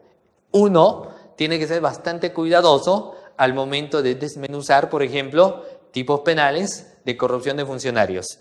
Uno no puede pensar del inicio y decir, no, él es un funcionario es un servidor público sin que previamente lo acredito como tal. Y esto les digo ¿por qué? Porque se han visto situaciones donde uno, por ejemplo, investiga, pero luego te das cuenta de que el funcionario no era un funcionario público. Se estaba haciendo pasar por ese cargo. No había nada que lo respalde. Entonces, en ese caso en particular, estaríamos hablando de otros tipos penales, ¿no es cierto? Definitivamente. Como elemento, si el caso fuera tal, no se estaría configurando. ¿De acuerdo? Muy bien. Ahora, eso es importante, entonces, en ese principio de saber y analizar objetivamente y desmenuzar el tipo penal, para ver si realmente, ¿no es cierto?, se encuentra enmarcado objetivamente dentro de nuestro ordenamiento jurídico. El principio de lesividad también es muy importante analizarlo en este tipo de delito de corrupción de funcionarios, porque al inicio les señalaba lo siguiente, algo muy importante que mencionar, de que el Estado mismo te señala de que antes de aplicar, por ejemplo, derecho penal, puedas aplicar derecho administrativo. Es decir, antes de llevarlo a ese funcionario o a ese servidor público, necesariamente para que sea investigado por un tipo penal de delito de corrupción, podrías aplicar procedimiento administrativo sancionador, ¿de acuerdo? Va a depender de cada caso en particular, pero muchos a través del principio de lesividad y la mínima intervención del derecho penal podrían señalar de que el caso se archive o, en su defecto, se tenga bien de sobreseer, ¿de acuerdo? Cualquiera de los dos. Bueno, los otros son conocidos, simplemente los voy a enunciar. Debido proceso, principio de responsabilidad penal, proporcionalidad de las sanciones, principio de celeridad, principio de mediación y principio de oralidad. Sobre el tema de oralidad hay que señalar algo muy importante también. Yo mencionaba de que este principio, por ejemplo, en algunas clases, sesiones, seminarios sobre temas de técnica de litigación oral, yo le mencionaba de que el principio de oralidad no solamente es propio de la etapa de juicio oral, ¿de acuerdo? O sea, si yo quiero mencionar principio de oralidad, no solamente tengo que llegar a juicio oral, porque ese principio de oralidad también me puede acompañar en etapa intermedia y también me puede acompañar en investigación preparatoria. Me acompaña entonces mi principio de oralidad en todos estos estadios. Ahora, obviamente, antes de que sea oral, previamente es escrito, ¿de acuerdo? Previamente es escrito, porque si yo voy a hacer un requerimiento de acusación, primero, antes de irme a la audiencia de control de acusación, hago por escrito mi requerimiento de acusación. Si yo elaboro un requerimiento de sobreseimiento, antes de irme a la audiencia de control de sobreseimiento, elaboro por escrito, ¿no es cierto?, mi requerimiento de sobreseimiento. Si yo, como medio técnico de defensa, quiero plantear una tutela previo a ponerle guaíma a la audiencia, ¿qué es lo que hago? Primero, señalarle, por ejemplo, al fiscal que me aclare alguna vulneración como sujeto procesal, en este caso la defensa, y si no, por escrito también, presento al juez de investigación preparatoria para que el juez de investigación preparatoria programe fecha y hora de lo que viene a ser la audiencia. Ahora, entonces, ¿es importante el principio de oralidad? Sí, pero previo a ser oral es un tema también escrito, ¿de acuerdo? Entonces, en etapa intermedia de juicio oral, acá viene a ser importante. Muchas de las investigaciones, doctores, que van a tener a bien de verse en delito de corrupción de funcionarios son provenientes de informe de Contraloría. ¿De acuerdo? La Contraloría, por ejemplo, hizo más de un año, 8 meses o quizás más tiempo, dependiendo, entiendo yo, del caso, han tenido a bien de elaborar lo que vienen a ser sus hallazgos, llegar a sus conclusiones y remitir a la Fiscalía para que Fiscalía empiece con la investigación. Entonces, hay abundante documentación, ¿de acuerdo? Ahora, de igual forma, a nivel de investigaciones, para hallar determinados verbos rectores, uno tiene que hacer requerimientos y también tiene que hacer pericias, ¿de acuerdo? Se toman declaraciones, entonces, todo ello pasa por un tamiz de la etapa intermedia. Esta etapa intermedia tiene un juez de garantías. Pregunta sencilla, ¿el juez de garantías existía en el Código del año 1940? No, solamente en el año 2004, con el nuevo sistema procesal penal, dan en este caso la participación, ¿no es cierto?, del juez de garantías, cuya principal función es garantizar que el proceso se realice en igualdad de oportunidades, en igualdad de armas, y es el que sanea la etapa para que finalmente lleguen a juicio oral. Ahora, bajo el tema del principio de oralidad que les estaba mencionando, hay que sustentar pues muy bien acá, por ejemplo, lo siguiente: cada uno de los medios de prueba, señalando lo que son la pertinencia, conducencia y utilidad. Yo puedo hacer, dependiendo, ¿no es cierto?, del cada caso en particular, a nivel de juicio también puedo presentar pruebas, ¿no es cierto? O sea, al margen de mi alegato de apertura, alegato de clausura, interrogatorio, contrainterrogatorio, las objeciones, a nivel de juicio también yo puedo realizar lo siguiente: hacer ofrecimiento de pruebas. Pero ese ofrecimiento de pruebas se va a dar, por ejemplo, en dos situaciones, ¿no es cierto? Cuando se tuvo conocimiento con posterioridad a la audiencia de control de acusación, o aquellos que requieran especial motivación.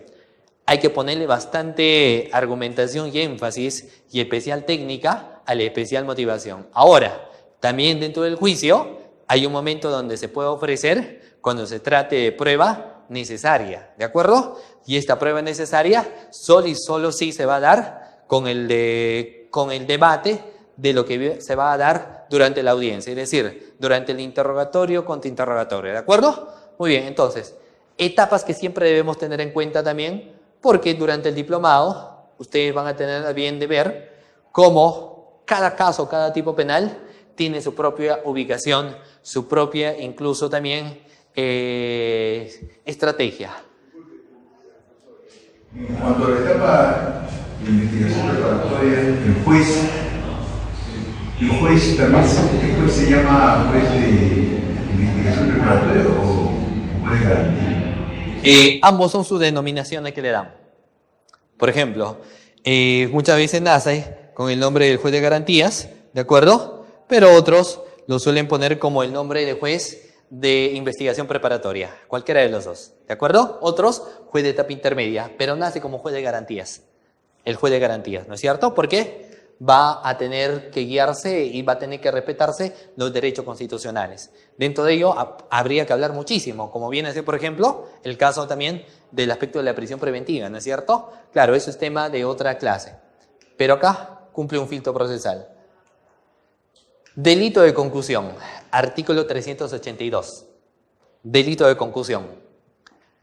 Analicemos primero lo que viene a ser el verbo rector de este tipo penal comprendido en el artículo 382, ¿de acuerdo? ¿Por qué? Porque siempre es importante saber cuál es el verbo rector. El verbo rector.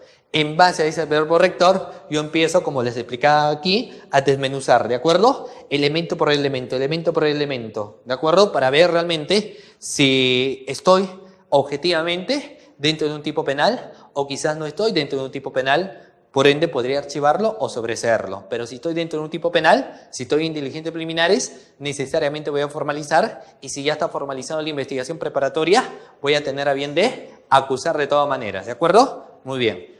Entonces, delito de concusión, artículo 382.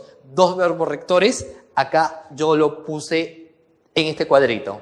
Verbo rector, obligar e inducir. ¿Son iguales o diferentes? Definitivamente son diferentes. Si yo les pregunto a los que han venido a clase y a todos los que nos están viendo también a través de la página de ICJ, si ustedes han sido obligados, por ejemplo, a ver esta transmisión en vivo, ¿o no? Entonces, la obligación definitivamente quebranta la voluntad del sujeto que está siendo obligado para realizar alguna conducta, ¿no es cierto? Cuando te obligan y te dicen, por ejemplo, si tú no me das determinada suma de dinero o determinada Navidad, te llevo ahorita a la comisaría, ¿no es cierto? Entonces, te están obligando definitivamente para que realices esa conducta que va a tener a bien de ser reprochable definitivamente a aspectos penales. Pero inducir es diferente. Inducir es distinto. No te digo de frente, pero te digo por ahí con algunas palabras para que efectivamente tú digas, ah, tienes razón y mejor no lo hago. Por ejemplo, yo quiero que, en el caso de las personas que nos están viendo a través de transmisión en vivo y a través de lo que se encuentran acá, por ejemplo, yo podría decir, ¿saben qué? A propósito, ahorita dentro de 15 minutos va a empezar una película interesante en un canal que es el canal 340, ¿de acuerdo? Si ustedes no lo ven, se van a perder definitivamente esta película y nunca más en su vida van a poder ver este tipo de serie, ¿de acuerdo? ¿Cuál es mi objetivo muy en el fondo? De que ustedes se vayan o de que corten la transmisión, ¿cierto? Entonces, no te lo digo de frente, pero te estoy induciendo para que tú puedas tener a bien, ¿no es cierto?, de realizar alguna conducta que definitivamente también a efectos penales va a tener a bien de ser reprochable. Yo solía contarlos a manera de broma a algunos alumnos lo siguiente. Si tu amiga tiene un novio y su novio es feíto, ¿de acuerdo?, pero tú tienes pena de decirle, ¿sabes qué? Tú eres demasiado guapa y déjalo por feo. Quizás a manera de inducirlo para que lo deje, lo pongas algunas fotos de algún galán guapísimo y le digas, ¿sabes qué? Tú como que estás para más, necesitas un chico así, te caería a pelo, no me imagino cómo serían los hijos que tendrían, entonces directamente no le dices, pero sí induces para que pueda tener a bien de dejarlo, ¿no es cierto? Entonces, situaciones parecidas, por ejemplo, cuando alguien directamente no te solicita, ¿no es cierto? Pero te dice, por ejemplo, uy, eso es grave, eso se va a complicar, uy, sí, esa es una situación delicada. Ahorita te llevamos a la comisaría o a determinado lugar y tu situación se va a agravar. No te pide todavía, pero entonces ante eso, ¿no es cierto?, te induzca a veces para que tú puedas realizar algo, ¿no es cierto? Entonces, definitivamente, suficiente con que se cumpla el obligar o el inducir. No te obliga el tipo penal que necesariamente se dé estos dos rectores, es decir, de que primero te obligue, por ejemplo, o luego te induzca, o primero te induzca y luego si se da cuenta que no funciona, termina por obligarte. No, es autónomo o independiente estos dos rectores, ¿de acuerdo? Muy bien, entonces, ¿cuándo se configura en este caso la primera situación? Cuando yo mencionaba, uno obliga, ¿no es cierto? Yo te solicito, voy contrario a la voluntad que tú tenías, ¿de acuerdo? Por ejemplo, en vez de inducirte, yo te detengo por alguna razón y yo te digo de que me des y te trato mal, te insulto, te grito, por ejemplo, te zamaqueo, ¿no es cierto?, para que tú puedas desprenderte de alguna dávida o una suma de dinero, ¿no es cierto? Entonces, eso viene a ser. Si te induzco, podría decir, uy, tu situación es complicada, no sé lo que va a pasar, no sé, entonces directamente no te están señalando, ¿de acuerdo? Sobre esto, definitivamente el funcionario o servidor público hace un abuso del cargo que tiene. ¿Listo? Muy bien. Esto durante el diplomado lo van a tener a bien más de desarrollar. Voy a yo dedicarme ahorita al artículo 384, tipo penal de colusión. Artículo 384, cuando analizamos el tipo penal de colusión, ¿de acuerdo? ¿Qué nos señalarán a nosotros cuando hablamos del tipo penal de colusión? Muy bien. Por ahí, por ejemplo, pueden dejar sus comentarios dentro de lo que vienen a ser este diplomado. Por ejemplo, alguien señalaba y mencionaba si es igual un funcionario o un servidor público a efecto de investigar. ¿Sí? Claro, por supuesto. Por ejemplo, a nivel de investigación, da lo mismo que la persona sea funcionario o servidor público. No existe distinción, ¿no es cierto? O sea, no es porque tú eres funcionario público, tu penalidad va a ser más, o porque tú eres servidor público, tu penalidad es menos. En el proceso de investigación, seas funcionario y servidor público, es lo mismo. Ahora, antes de ingresar al tipo penal de colusión, ¿quién viene a ser la parte agraviada en estos tipos penales de infracción del deber? O corrupción de funcionarios o delito contra la administración pública. Es el Estado, hemos mencionado, ¿no es cierto? Entonces el Estado va a tener una procuraduría, que en este caso será la Procuraduría Especializada en Delito de Corrupción de Funcionarios, quien asume competencia y aparte de ello tienen también participación activa durante el proceso, pero específicamente al momento que se ha formalizado la investigación preparatoria y tengan ellos a bien de constituirse en actor civil. Ante la constitución en actor civil van a tener que solicitar lo que viene a ser un perjuicio, ¿no es cierto? Porque el aspecto punible lo solicita Ministerio Público, pero el aspecto, en este caso, de reparación, lo va a tener a bien de solicitar la Procuraduría. ¿Estamos? Entonces, la Procuraduría siempre va a señalar un daño, y este daño puede ser de dos modalidades, ¿cierto? Daño patrimonial y daño extrapatrimonial. Ahí sí la situación cambia, claro, cambia.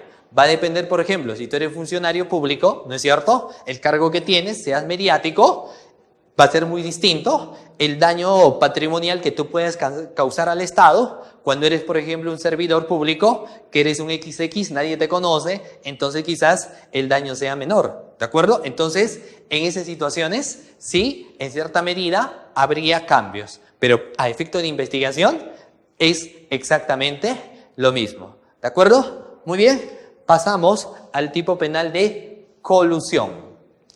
Tipo penal de colusión. En el caso del tipo penal de colusión, está comprendido en el artículo 384 de nuestro Código Penal, ¿de acuerdo? Entonces, acá hay una división existente muy importante para tener en cuenta. Empiezo diciendo de que existen dos verbos rectores en cada uno de ellos, dos párrafos diferentes. Artículo 384, reitero nuevamente, tipo penal de colusión. ¿Por qué lo pongo énfasis? Porque suele ser uno de los tipos penales que generan mayor daño al aspecto social, al igual que el tipo penal de peculado o aprovechamiento indebido del cargo, ¿de acuerdo? Muy bien, entonces, primero, colusión simple, ¿de acuerdo? Y acá, colusión agravada. Voy a hacer una lectura de lo que nos señala esto. ¿Qué nos menciona? El funcionario o servidor público que interviniendo directa o indirectamente por razón de su cargo en cualquier etapa de la modalidad de adquisición, ¿correcto? Contratación pública, ¿de qué? Bienes, obras o servicios, concesiones o cualquier operación, pero que esté a cargo necesariamente del Estado. Y aquí viene lo siguiente, concerta, ¿de acuerdo? ¿Concerta con quiénes? Con los interesados para defraudar al Estado o entidad u organismo del Estado. Según ley, será reprimido con pena privativa de libertad no menor de 3 ni mayor de 6 años. Pregunta, ¿cuál es el verbo rector? ¿Cuál vendrá a ser el verbo rector de este tipo penal? El verbo rector del tipo penal de colusión simple viene a ser la concertación. Viene a ser la concertación, ¿correcto? Y en el caso de colusión agravada, leemos también rápidamente. Nos dice, el funcionario o servidor público que interviniendo directa o indirectamente por razón de su cargo en las contrataciones y adquisiciones de bienes, obras o servicios, concesiones o cualquier operación a cargo del Estado, mediante concertación con los interesados, defraudare patrimonialmente al Estado o entidad o organismo del Estado, según ley, será reprimido con pena privativa de libertad no menor de 6 ni mayor de 15 años. ¿Cuál es el verbo rector? ¿Cuál es el verbo rector de este segundo párrafo que nos menciona el tema de colusión agravada? El verbo rector es defraudar. Defraudar, ¿de acuerdo? La defraudación tiene que ser patrimonial. Ahora, la gran pregunta es, ¿cómo yo, a nivel de investigación, me puedo dar cuenta? Puedo tener un elemento de convicción y diga, ah no, acá sí ha existido defraudación o acá sí ha existido concertación, ¿de acuerdo? Porque una cosa es lo que te diga la dogmática, la doctrina, ¿de acuerdo? Sobre eso hay bastantes libros, pero como en la práctica uno lo va a tener a bien de realizar a través de un filtro. En pocas palabras, ¿cómo se come esto? ¿De acuerdo? Entonces, ahí vamos a hacer lo siguiente.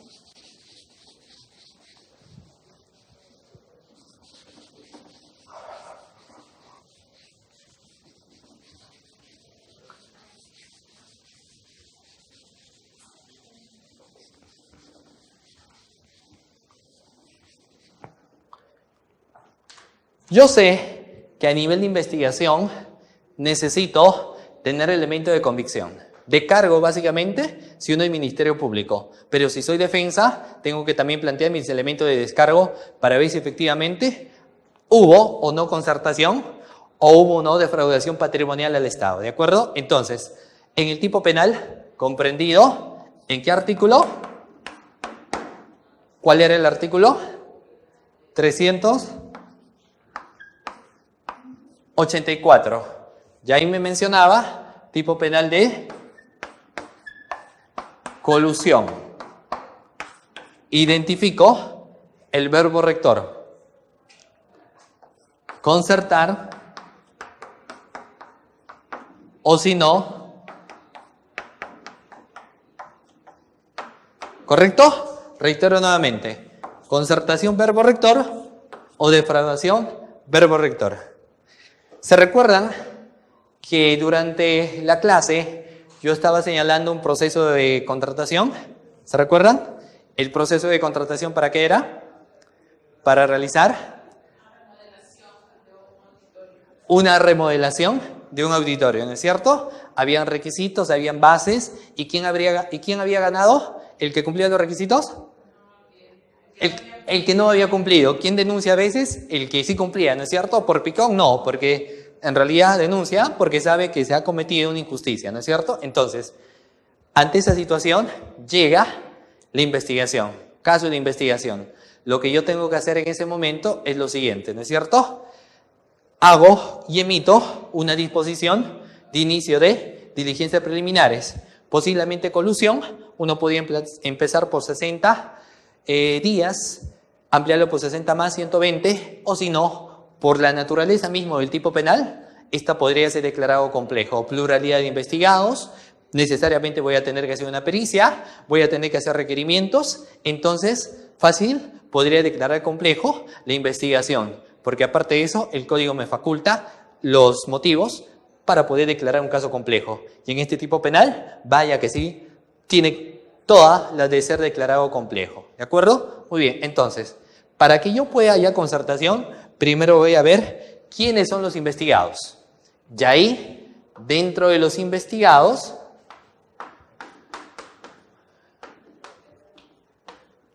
¿a quiénes tendré como investigados? Primero, a los integrantes, correcto, integrantes del comité de selección, ¿no es cierto? ¿Y cuántos son los comités de selección? Son 6, ¿verdad? Pero 3 son suplentes y 3 son los titulares. Entonces, me voy con los titulares, ¿cierto? Dentro de los titulares está el presidente. Entonces, tengo 3 investigados. ¿Correcto? 3 investigados, que son los integrantes del comité de selección, ¿cierto? Los que han dado la buena pro, ¿no es cierto? Los que han adjudicado la buena pro. ¿A quién?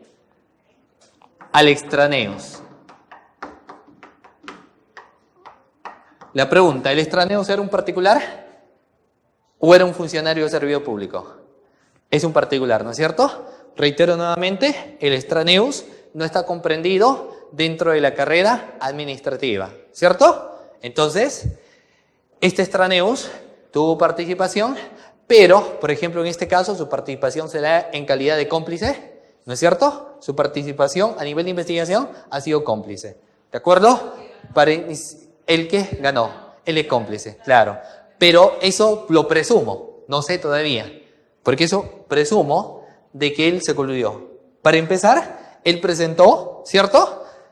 Sin tener los requisitos. Pero ¿cuál es lo típico a veces? De que te dice, mira, yo soy el gerente, ¿de acuerdo? Yo tengo una empresa grande, yo tengo alguien que se encarga de elaborar el expediente. Yo no elaboré, pero como tengo varios procesos, firmé por el principio de confianza, ¿de acuerdo? Principio de confianza, pero hay que ver qué tanto o hasta dónde abarca principio de confianza. Pero lo que me interesa acá es lo siguiente. Tengo entonces como investigados a los integrantes del comité de selección, al extraneos. Veo lo siguiente, verbo rector. Estos se han concertado, ¿no es cierto? O se han concertado, solamente se han concertado, o si no, ha llegado al caso de concertarse y defraudar patrimonialmente al Estado. La pregunta es, ¿cómo yo podría saber si ha existido concertación o no ha existido concertación a nivel de investigación? Ya tienes la dogmática, la doctrina, pero dime, ¿cómo puedes saber si se ha configurado este verbo rector o no se ha configurado este verbo rector. Ministerio Público es un ente requiriente.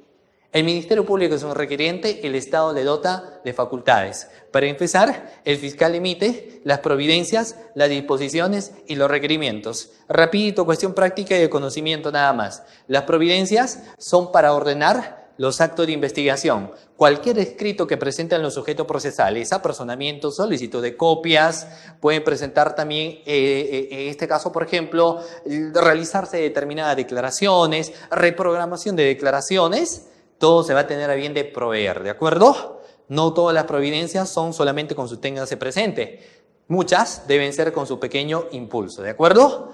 Las disposiciones tienen un carácter decisorio a nivel del Ministerio Público. Por ejemplo, tipo de disposiciones.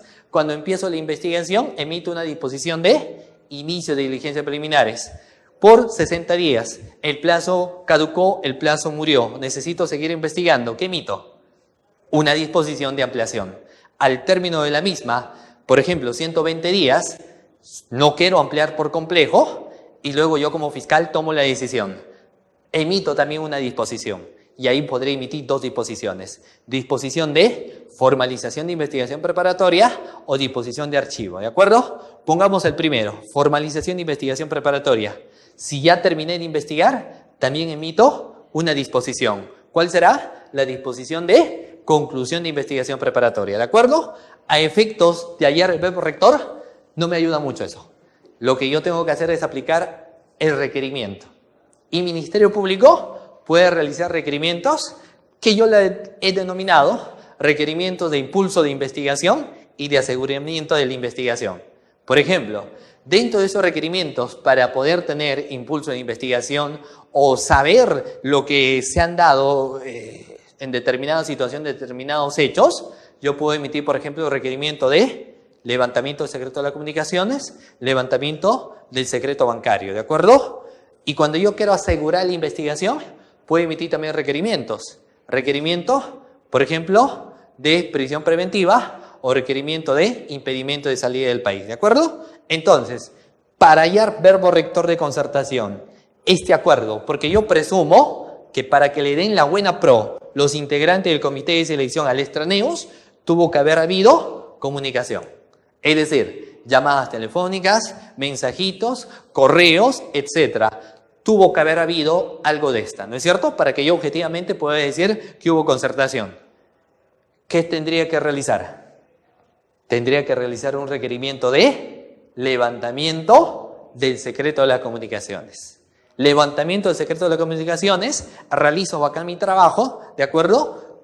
La presento al juez de investigación preparatoria y si está muy bien mi trabajo, el juez de investigación preparatoria me da un like y me dice, en este caso, concedemos tu formalización de investigación preparatoria fundado, emite en este caso su respectiva resolución, nos emiten y corremos traslado a las empresas teleoperadoras. Las empresas teleoperadoras remiten información y ahí es uno de los momentos muy interesantes a nivel de investigación. ¿Por qué? Porque lo que voy a hacer es hallar si hay vinculación o no hay vinculación. ¿Entre quiénes? Vinculación de llamadas entre el extraneus con los integrantes del comité de selección.